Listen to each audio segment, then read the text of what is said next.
अफगान हुकूमत के नाक के नीचे तखरीबी सरगर्मियां हो रही हैं, जिससे यह तासुर बन रहा है कि अफगान हुकूमत की जानिब से दहशतगर्द तंजीमों और ग्रुप्स को खुलकर खेलने की इजाजत दी जा रही है। अफगान तालिबान और पाकिस्तान के दरमियान चल रही झड़पें अब खतरनाक मोड़ तक पहुंच चुकी हैं। इस वक्त पाकिस्तान की आर्मी और अफगान तालिबान आमने सामने हैं। मंगल के रोज पाकिस्तान ने अफगानिस्तान पर एयर स्ट्राइक की थी, जिसके बाद अफगान तालिबान ने अपना वादा निभाते हुए पाकिस्तान की आर्मी को टारगेट करना शुरू कर दिया है। पाकिस्तान की आर्मी के साथ खूनी खेल खेलना शुरू कर दिया है। टेरर खत्म होने के बाद हमें जो सुकून का सांस आना चाहिए था वो उल्टा हमारे गले पड़ गया, बिकॉज हमें ये बताया गया था कि there are good Taliban and bad Taliban, 1 2 फिर हमें बताया गया कि तालिबान तो हमारे भाई हैं। Because I am looking at Al Jazeera right now, वो लिख रहे हैं there are cousins at war. मतलब हमारा मजाक बन रहा है ना कि हम तो पहले उनके साथ खड़े थे। खैबर पख्तूनख्वा के बहुत सारे इलाकों से वीडियोस आ रही हैं जो बिल्कुल बॉर्डर के इलाके हैं कि वहां पे टीटीपी के लोग फिर रहे हैं, लोगों को गोलियां मारते फिर रहे हैं, कोई क्या कर रहे हैं, कोई क्या। और ये वीडियोस दिखाई जाएंगे अमेरिका को और कहा जाएगा तालिबान इतने ज्यादा बढ़ गए हैं कि पाकिस्तान की एटमी हथियार जो है वो उनके हाथ ना लग जाए। हमें तो जंग की जरूरत है, हमें फंडिंग की जरूरत है, डॉलरों की जरूरत है, वरना तो ये पूरी दुनिया के अमन के लिए खतरा बन जाएगा। ये नई गेम डालने की कोशिश कर रहे हैं दोबारा। अफगान सरहद पर हालात बदस्तूर कशीदा है और दोनों ममालिक के दरमियान फायरिंग और गोलाबारी का तबादला भी जारी है। Taliban has started military operations on the border with Pakistan.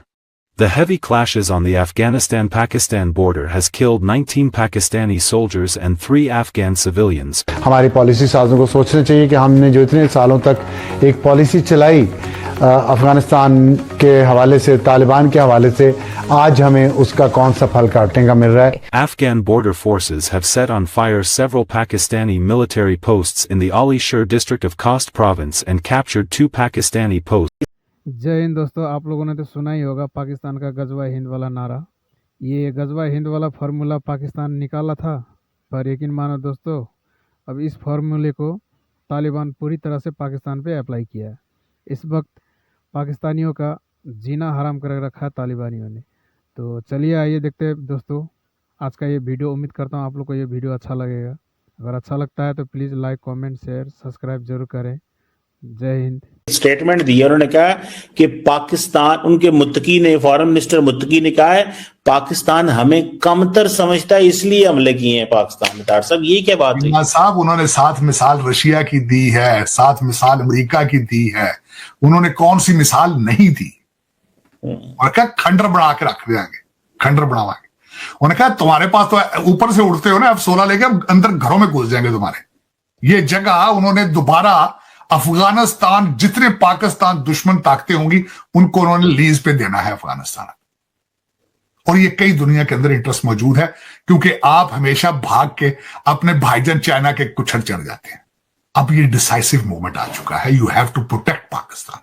पहले ही दुनिया बड़ा कहती है कि हम घर में घुस में मारेंगे, और अब चारों पासों, चारों साइडों से अब लोग घुस के घर में मारेंगे। मेरी आप बात सीमा साहब आपको सुननी पड़ेगी कि पाकिस्तान में पाकिस्तानी कोई पाकिस्तानी हो तो वो खड़े हो ना आज कि हाउ डेयर। मैं जो रोजाना कहता हूं पाकिस्तान मेरी मां है, मेरी मादरी मिल्लत है, तो खड़े क्यों नहीं होते मां को बचाने के लिए, प्रोटेक्ट करने के लिए? वो चैलेंज पे कर दे, जो गिरमान उन्होंने पकड़ लिया, आपका नहीं करेंगे तो कॉन्सिक्वेंसेस आर वेरी सीरियस। आकबत ना अंदेश लोग हैं, बेवकूफ हैं, जाहिल हैं कि एक तो ये पढ़े लिखे नहीं हैं, दूसरा ये इल्म हासिल करने की कोशिश भी नहीं करते। अब इन्होंने क्या किया है मैं आपको वो बताता हूं। अफगानिस्तान और चीन के ऑफिशियल्स मिले हैं और उन्होंने बातचीत की है। ये अभी से 1 घंटा पहले की खबर लगी है आरियाना न्यूज में। लिखते हैं कि according to a statement from the interior ministry the 2 sides discussed the Wakhan corridor strategic importance, improving trade relations and expanding passenger flight operations. Wakhan border, जिसके बारे में पाकिस्तानी ISPR से जुड़े हुए अकाउंट प्रोपेगेंडा कर रहे हैं कल से कि हम ये कब्जा करके इलादा कर देंगे, हम इस पे कंट्रोल हासिल कर लेंगे। चीन की और अफगानिस्तान के नुमाइंदों की मुलाकात होती है और वो इसको महफूज बनाने का आदा करते हैं।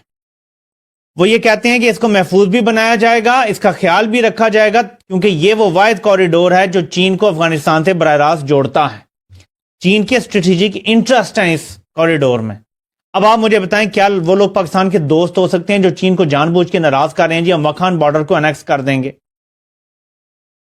ये इनके गले पड़ जाएगा, क्योंकि चीन इतनी आसानी से ये अमेरिका के मफादात पे काम इन्हें करने नहीं देगा। और ये हमारे जर्नैल जो डफर्स हैं, जो सोचते थे कि हम आराम से इधर जाके ये कर लेंगे, यूं कर लेंगे और ट्रंप को राजी कर लेंगे, ये इतना आसान नहीं है। चीन टूथ एंड नेल लड़ेगा यहां पे अपने स्ट्रेटेजिक इंटरेस्ट को बचाने के लिए। इतना आसान नहीं होगा कि आप अमेरिका की गोदी में बैठ जाएं और चीन खामोश हो जाएगा, ये नहीं होने वाला। इसलिए पाकिस्तानी जर्नैलों के लिए मुश्किल वक्त है। ना इमरान खान काबू हो रहा है, ना आलमी सतह पे कोई नई जंग ये बड़ी खड़ी कर सकते हैं। तो इसलिए ये जो सारा कुछ किया जा रहा है, ये अमेरिका को एक और जंग दिखाने के लिए है। खैबर पख्तूनख्वा के बहुत सारे इलाकों से वीडियोस आ रही हैं जो बिल्कुल बॉर्डर के इलाके हैं कि वहां पे टीटीपी के लोग फिर रहे हैं, लोगों को गोलियां मारते फिर रहे हैं, कोई क्या कर रहे हैं, कोई क्या। और ये वीडियोस दिखाई जाएंगे अमेरिका को और कहा जाएगा तालिबान इतने ज्यादा बढ़ गए हैं कि पाकिस्तान की एटमी हथियार जो है वो उनके हाथ ना लग जाए। हमें तो जंग की जरूरत है, हमें फंडिंग की जरूरत है, डॉलरों की जरूरत है, वरना तो ये पूरी दुनिया के अमन के लिए खतरा बन जाएगा। ये नई गेम डालने की कोशिश कर रहे हैं दोबारा।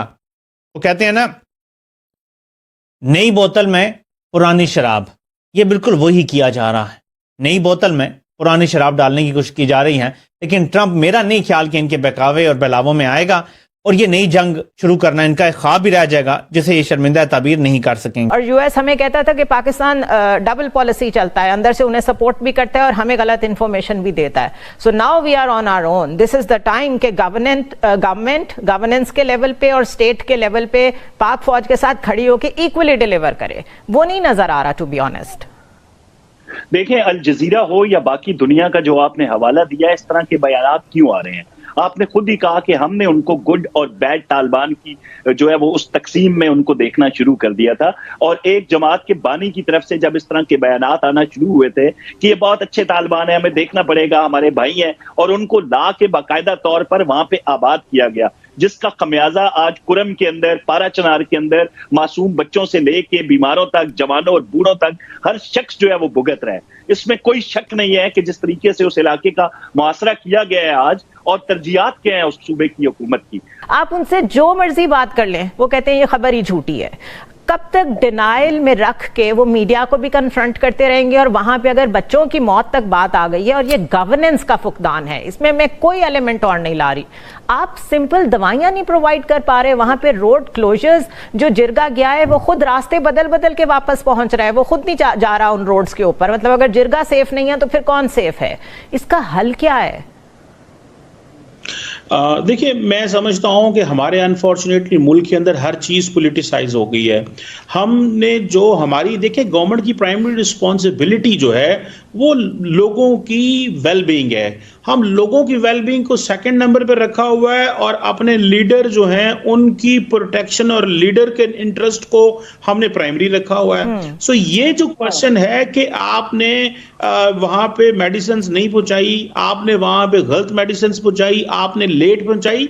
देखें, ये जितने भी पेरिफेरी में लोग बैठे हुए हैं, वो खैबर पख्तूनख्वा में है, बलूचिस्तान में, गिलगित बल्तिस्तान में है, वो एग्जैक्टली देख रहे हैं कि लाहौर, पेशावर, कराची, इस्लामाबाद जो है वो किस तरह उनके राइट्स को इग्नोर कर रहे हैं और किस तरह चीजें जो हैं उनको अंडरमाइन किया जा रहा है। वो एक मोमेंट के लिए तो आपकी तरफ खामोशी, वो अपने आप पे सारी चीजें कर रहे हैं। वो अपने आप पे very dangerous, by the way. आपकी कि बाकी तो सारे मुल्क के हिस्सों में सब कुछ ठीक है, नए नए प्रोग्राम्स लॉन्च हो रहे हैं। ऑफ कोर्स हर सीएम जो है वो अपने सूबे का जिम्मेदार है, लेकिन वो ऑप्टिक्स में तो देखते हैं ना। और हमें सब ने अकेला छोड़ा हुआ है। हमारे लिए यहाँ बेसिक दवाइयाँ भी नहीं है, हमारे लिए क्योंकि रोड्स बंद हो जाती हैं तो पेट्रोल नहीं होता, फिर पानी भी नहीं होता, फिर जलाने के लिए लकड़ी भी नहीं होती, फिर डेली वेजर्स भी बेचारे जो हैं वो बगैर पैसों के बैठे होते हैं, फैमिलीज को पाल नहीं सकते। This is, I think, exactly जो दुश्मन चाहेगा कि इस तरह के ऑप्टिक्स जनरेट हों। देखिए, सिस्टमैटिकली लोगों को मजबूर किया जा रहा है कि गांव छोड़ें, बिकॉज हुकूमत के लिए जो इम्पोज ये है जी कि लाहौर की इतनी सीटें हैं, 13 लाहौर में इन्वेस्टमेंट करें, कराची की इतनी ज्यादा सीटें हैं, कराची में इन्वेस्टमेंट करें। जो पेरिफेरी में लोग बैठे हैं उनको तो मजबूर किया जा रहा है कि तुम लोग निकलो और इन इलाकों को ना हमने डेवलप करना है, ना इन इलाकों को हमने बेसिक नेसेसिटीज देनी है।